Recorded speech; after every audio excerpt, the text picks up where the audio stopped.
as we get into this final segment, I mean, these shows go by so fast, and we're kind of wrapping up 2020 here. The last week of the year, and we're seeing more and more people want to take more control or have more say in their future. Right? It's all about that financial future, and more people want to learn how to self-direct their retirement accounts. We didn't get time to talk about and explain what that really is, self-directing in the last segment, but I want to unpack a little bit how the average investor can get started self-directing their 401ks or especially their IRAs. I mean, what are the possibilities or opportunities we have?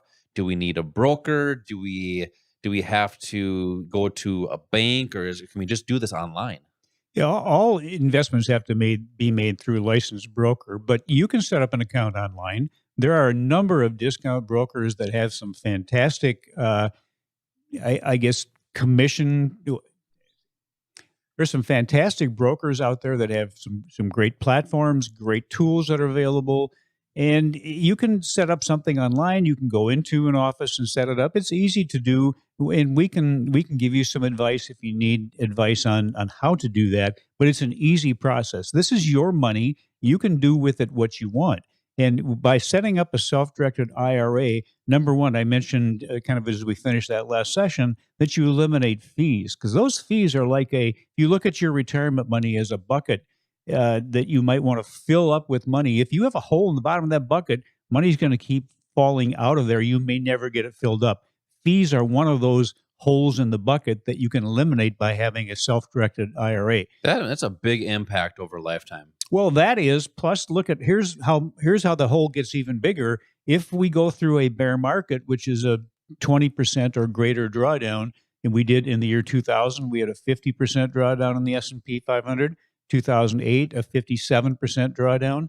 Just think about this. What if you retired in 2007 and then you didn't have protection on your portfolio? It was all in something that will only benefit in an up market, and you lost maybe 20 to 60% of what you had. Would that impact the quality of your life in retirement? Let's talk about the psychology a little bit, though, Al. The market, for most of our listeners, people probably didn't experience 2000 or 2008. And this is kind of back in the 80s when the market kept going up and up and up, and people didn't understand, or they're in euphoria right now. Yeah, and that's a good point, because you go through not only market cycles and economic cycles, you go through emotional cycles when it comes to investing. When you reach that euphoric point, that becomes the highest risk point emotionally in trading and investing. And typically that happens when we see peaks in the market, when typically as it reaches what we're going to call the most risky point in the market, and that's kind of at these market peaks. And when is the least risky point? It's at the market bottoms. It's after something has happened where we've gone through a crash. The last big one was at the end of 2008, the first part of 2009. That's when people were just bailing out of the market because they had lost so much and they couldn't take the pain. That becomes a point where the big institutions, the big traders, that's when they're getting ready to get into the market. So part of what is important to learn is how to control the emotions so you don't go through that greed and fear component that will impact the decisions that you make. But having the ability to have a self-directed IRA gives you the opportunity to be protected. You can have that insurance policy I mentioned. It also gives you the opportunity to participate in a beneficial way, or have the potential to do that when the market is going the opposite direction. In other words, when it's going down, or just when it's sideways. And there are strategies that can be used in an up market.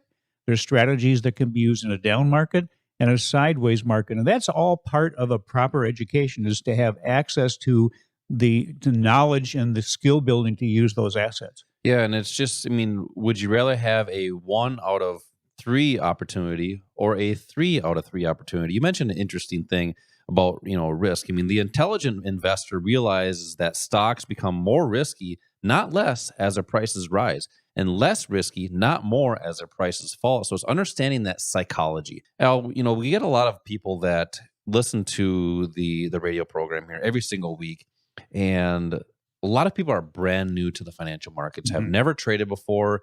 They're just getting started. I mean, maybe they're in their 40s or 50s and want to get started in these markets. We do see some people that have been trading for quite some time and maybe just looking to do a little bit better. They want to boost their investment Sure, returns and consistency. yeah, get more consistency.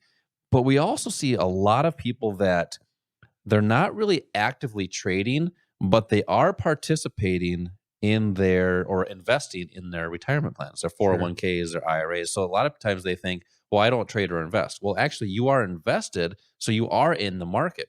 So for all the people that we do see come to these investing classes, if you're new, you have done some trading, or you're just participating in your retirement account, what's the best way to get started?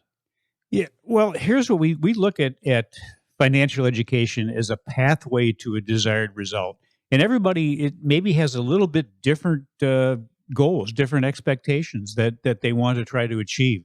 So what we want to do is take your hand and kind of walk you down that path, kind of going through a maze. We want to take you through that maze so you can get from the entry to the exit in a most efficient and effective way.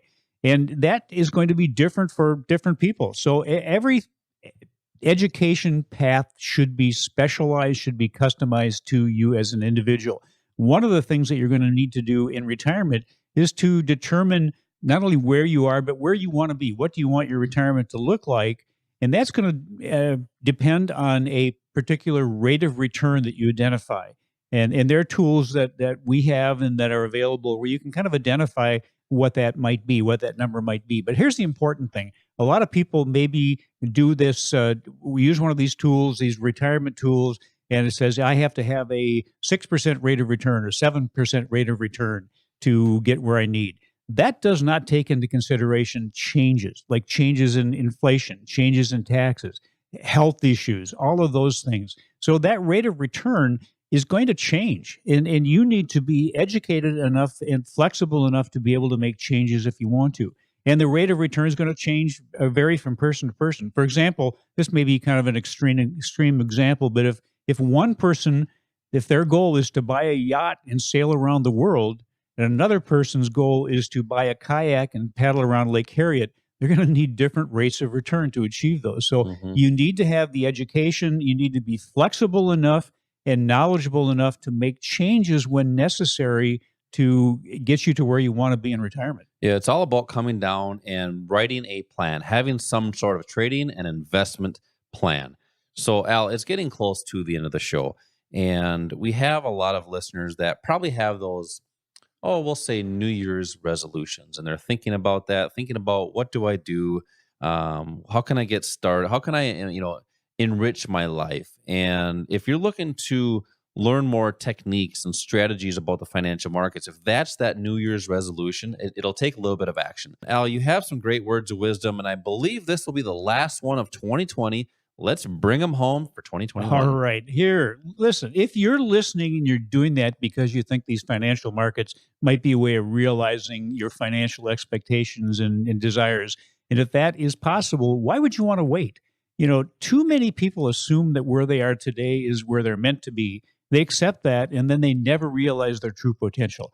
You don't decide your future. You decide what you will do today, and what you do today is going to decide your future. The more you procrastinate, the more you delay what could be your full potential, what might have been. That's the key too is don't cut yourself short. If you have goals, you have aspirations, work towards them and create a plan.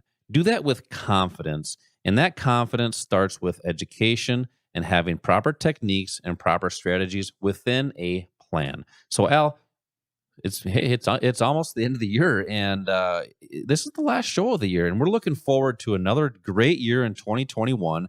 And make sure to follow the podcast on Apple Podcast, iHeartRadio, and Spotify.